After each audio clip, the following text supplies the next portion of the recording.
Hey everyone, we just wanted to tell you first how excited we are to be part of the Camely and getting this perk as a Google or MIEE educator. And we just want to say thank you for everything that you do. And we wanted to use this activity so that you can get to know us and that we can get to know you. And so we would love for you to share all about you so we can learn more about this community. And then you can also kind of play with some of the fun Cami tools. So in this video, I want to kind of share my why of education and why I became an educator, because I think it's going to share a lot about who I am, why I'm passionate about what I do. And again, I think it will just bring some clarity of like why I'm such an advocate for inclusion and universal design for learning. And so my story actually kind of goes back to second grade. And in second grade, I was actually diagnosed with a learning disability. And it kind of caused me to hate school. Like my entire world kind of changed when I got that label. I was in a regular ed classroom, had all my friends in there, was, doing okay, really struggling with reading. And I got pulled out to go to this other classroom the entire day. It was in the basement, like it smelled really bad. And it was very secluded and like away from everyone. And so in that experience, I started to kind of misbehave at home where I was like, I'm not going to school. Like, I'm not going. I don't care. Like, it's not fun anymore. My friends aren't even with me. I'd rather go back to the regular ed classroom where it was harder, right? And I wasn't getting maybe that instructional practice that I needed. And so my parents had to advocate for me.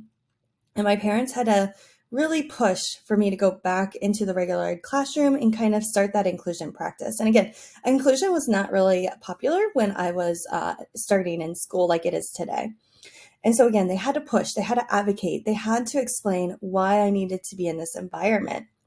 And so what they kind of came up with the principal was I would go back to my regular ed classroom and I would be pulled out for about like an hour a day to work on my like IEP goals and to get tutoring is like what it was called. And so I feel like my parents were a huge advocate when it came to inclusion that again, they didn't really teach me the avocation skills that they did. They just did it for me. And so that sometimes kind of hurt me when I got to college. And so I went back and I did school, but I just kind of enjoyed the social part of it and having my friends back. But again, school was just very difficult for me. That I didn't really gain a lot of the skills because I didn't have all the technology tools to help me take ownership of my learning. I didn't have the read aloud. I didn't have dictionaries. We had physical dictionaries, but not where I could just click and see the meaning of the word. And so because of that, and because I had to get my ideas out onto paper, and that's not how I work. I'm very creative. I love to design. I love to kind of talk out my ideas. I struggled because again, it wasn't that like, it was like a one size fits all and I just didn't fit in it. And so because of that, I again started to really think about how can I, use my strengths. And so my dad, he built houses. And so I was originally going to become an interior designer where I was like, okay, we'll kind of do this fun little dad and daughter thing where he'll build it and then I help them like design it, pick out the paint, pick out this. Like I just really loved that piece. And I loved picking out like colors and all of those things. And so, that was kind of my plan. And then high school came and it was actually my sophomore year in high school. So again, that was like my dream in freshman year. I met these students that had disabilities and their disability was more physical, like mine, you can't see it, right? Unless I tell you my story, unless you ask me to read something maybe and I can't comprehend it or explain something, especially if it's like something I'm unfamiliar with. Where these individuals, their disability was more physical. Some of them had CP, some of them had like just multiple different disabilities.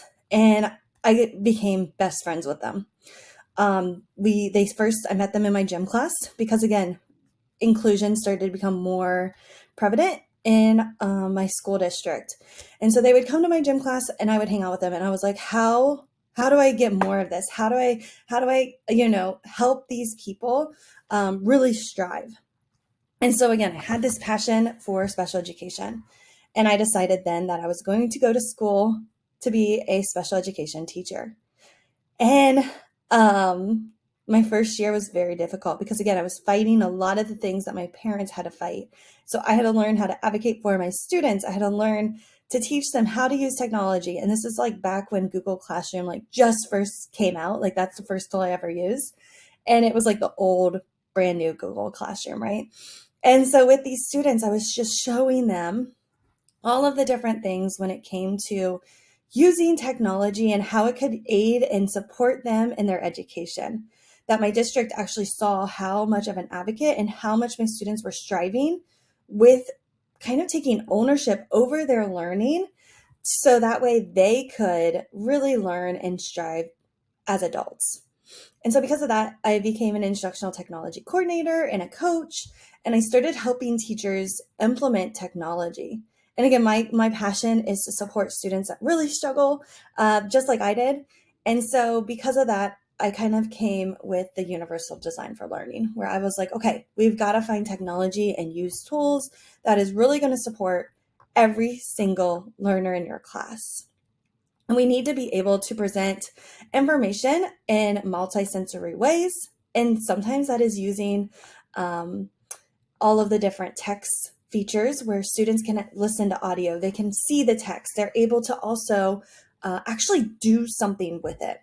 And so, again, I started to move in that direction and then met Melissa through COVID and through Global GEG. She started working at Cami and she was like, Stephanie, you need to come on board. And so I went through the interview process, and here I am at Cami, where I'm able to support a wider audience with all of these different accessibility tools and resources and helping create that universal design for learning in your classroom. So again, that's a little bit about me. If you have questions, please reach out. I love talking. I love collaborating. And I can't wait to get to know you.